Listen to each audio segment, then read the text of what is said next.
Bien, bonjour à tous. Je m'appelle Marc Benmaraz. Je suis le fondateur et président de la société Solar Romed.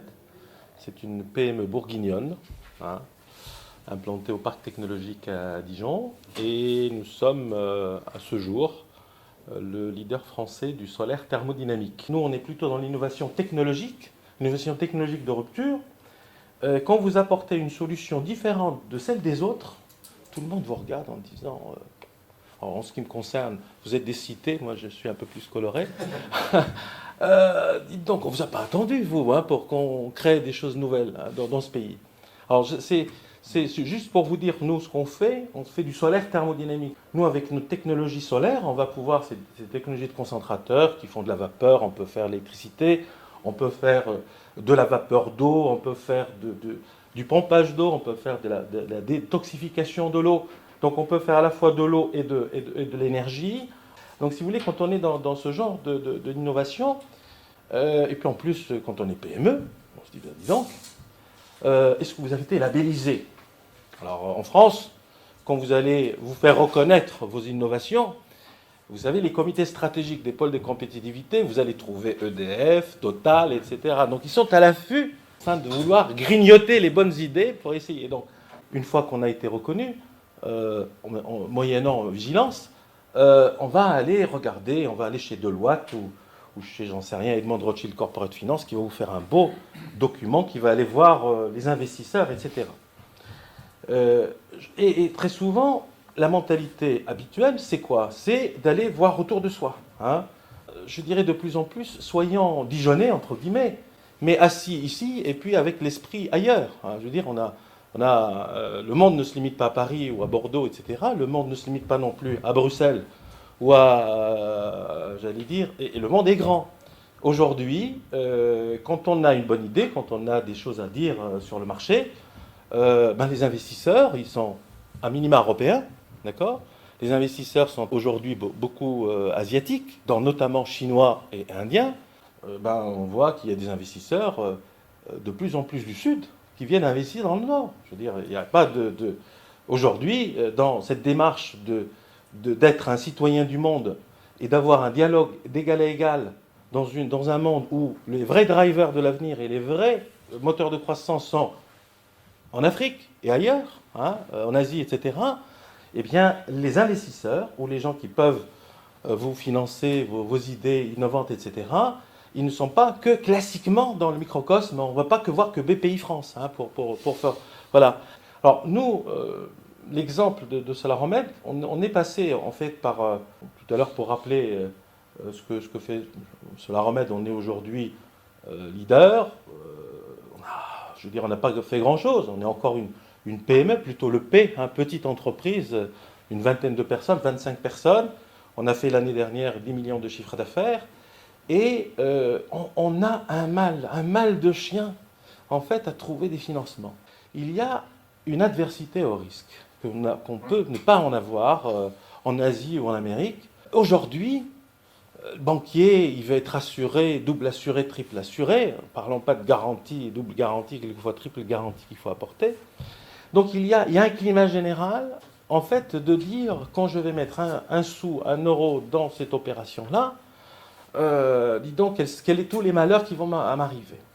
Et aujourd'hui, les investisseurs, comme les banquiers, alors je vais revenir sur les banquiers, il y en a une, les banquiers aujourd'hui, ils sont aussi ligotés. Je veux dire, il ne faut pas penser que le banquier, c'est un méchant qui ne veut pas jouer le jeu.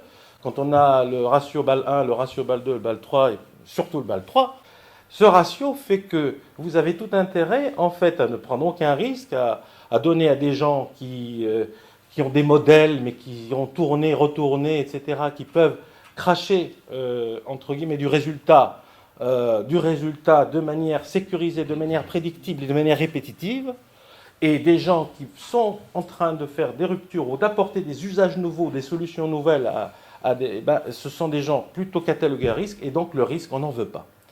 Et donc c'est pour cela qu'aujourd'hui, le banquier devient de moins en moins banquier, hein, de moins en moins financeur de l'économie, non pas parce qu'il le veut, parce qu'il est aussi rentré dans un système avec les 3 ratios où il ne peut plus faire n'importe quoi.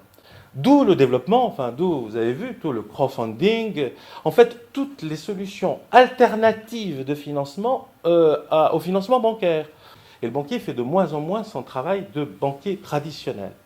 Et donc c'est pour cela que je vous disais qu'aujourd'hui, face à cette, entre guillemets, à cette aversion du risque que nous constatons, alors c'est pour cela que c'est quand même important d'avoir des séminaires à l'école de commerce. Dans toutes les écoles, il faudrait qu'il y ait des creusets de développement de l'esprit du risque, hein, parce qu'on est en train de devenir un vieux pays. Hein, quand tout le monde, et nous, j'espère pas, quand tout le monde va dire bah, je ne prends pas de risque, moi je ne prends pas de risque, moi je prends pas de risque, bah, on va tous vieillir, enfin, même si on n'a que 18 ans et 20 ans, le pays va se devenir complètement rigide, et puis bah, il ne faut pas s'étonner que ça se passe ailleurs. Il ne faut pas s'étonner que les événements vont se passer en Asie, en Afrique ou ailleurs, parce que les gens ont encore cette jeunesse d'agilité intellectuelle, d'agilité physique également, mais d'agilité pour prendre plus de risques, embrasser le risque. En ce moment, on cherche des investisseurs,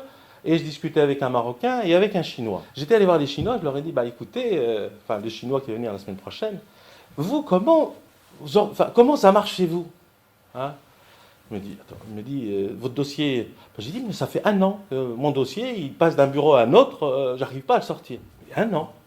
Mais nous, en 15 jours, il aurait été machin, l'usine aurait été faite il y a 6 mois, et puis ensuite, il y a déjà, on aura fourni la moitié du monde. J'espère qu'il exagère, mais c'est peut-être qu'à moitié qu'il exagère. Hein. Donc, en fait, comment ça se passe? Je vous dis, comment ça se serait passé si le Solarmed était en Chine, ou était à Pékin, ou était à Shanghai. Ben, qu'est-ce que fait? On a une technologie, une bonne technologie, alors quelquefois bonne ou mauvaise d'ailleurs. Hein. Dès on dépose un dossier auprès de la banque du coin, enfin, une espèce, c'est comme les banques des Länder en Allemagne. Il y a des banques des Länder en Allemagne qui financent les entreprises et qui prennent un peu plus de risques que les banques classiques. Chez les Chinois, ça marche. On dit, bah, écoutez, vous faites votre usine, la banque finance 100%, elle prend des garanties sur les actifs, et non pas sur l'entrepreneur qui doit donner sa maison et tout le bazar. En fait, elle prend la banque d'État chinoise ou de la région chinoise, elle finance 100% de l'opération avec l'objectif de rayonner sur le monde entier. La garantie, elle est prise uniquement sur les actifs qui sont financés. Ce qui fait que, et les Chinois m'ont dit, vous savez, nous, on a sur 10 opérations, il y en a 8 qui fonctionnent. Mais on prend le risque d'en perdre 2. Et nous, qu'est-ce qu'on fait?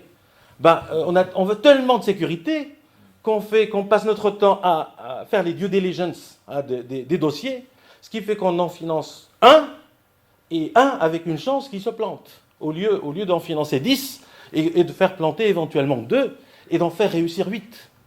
Voilà, donc c'est un petit peu ça aussi. Ce qui se passe chez nous, il faut que ça, je ne sais pas, il ne faut pas attendre que le président de la République change la mentalité c'est chez nous. Et les attitudes d'autres sources, je vous donne un autre, je discutais avec, il y a 1 an et demi, quand Lionel Zinsou n'était pas encore Premier ministre du Bénin, le président de la République lui a confié un petit travail, j'allais dire qu'il fait en plus d'avoir été président du fonds PAI, de faire tourner la fameuse Fondation de France pour l'Afrique, hein, pour essayer de dire, dites donc, il faut que la France essaie de récupérer sa place en Afrique, sachant que l'Afrique aujourd'hui est de plus en plus chinoise, de plus en plus asiatique, de plus en plus américaine, etc., et que simplement l'Afrique est de plus en plus africaine. Hein, c'est citoyenne du monde, dialoguant avec tous les autres pays, sans complexe. Hein. On discute avec les Malais, les gens discutent avec les Australiens, ils discutent entre Africains. Le business aujourd'hui en Afrique se fait entre le Bénin et le Maroc, entre j'allais dire l'Afrique du Sud et l'Afrique du Nord, entre le Nigeria et l'Égypte, etc., se fait déjà en intra-Afrique. Et donc les Africains ont appris à dialoguer de manière j'allais dire adultes, parce qu'ils sortent tous des mêmes écoles. Ils sortent de l'école supérieure de commerce de Dijon, comme de l'école polytechnique à Palaiseau, ou alors de Princeton, ou de l'université du Québec, ou d'université malaise ou asiatique. Et aujourd'hui, quand vous allez, en tant que Français, quand vous allez essayer de développer une opération, on arrive, nous, avec on va dire, nos créneaux mentaux qui consistent à dire j'apporte l'Agence française de développement, je vais faire un projet avec telle et telle et telle opération. Et en fait, on se rend compte que quand on est en Afrique ou d'ailleurs en Asie, eh bien, en fait, les déterminants des financements ne sont pas nécessairement toujours de nord vers le sud, mais les déterminants du financement sont sud-sud, Sud-Asie. Ça se passe entre l'Asie et l'Afrique, ça se passe entre l'Afrique et le continent américain, parce que le continent américain continue d'être extrêmement dynamique, je dirais, en Afrique. Et le financement de nos opérations, eh bien, il n'est plus orienté dans une façon de voir entre la Caisse des dépôts française qui va peut-être aider la Caisse des dépôts locale, qui va elle-même, entre l'Agence française de développement qui va garantir, etc. Aujourd'hui, l'IFC, le MIGA, le Multilateral Investment Guarantee Agency, les banques asiatiques en Afrique, les banques africaines en Afrique, les banques aujourd'hui, par exemple, la place de Casablanca au Maroc est devenue une plaque tournante en fait vers les financements de projets en Afrique entre les fonds qui viennent des États-Unis, les fonds qui viennent d'Asie et les fonds qui viennent d'Europe. Et en fait, le financement, les difficultés qu'on peut prouver en France, avec cette aversion au risque, on peut se financer en tant que Français dans des places qui sont plus agiles, plus dynamiques, plus... Voilà.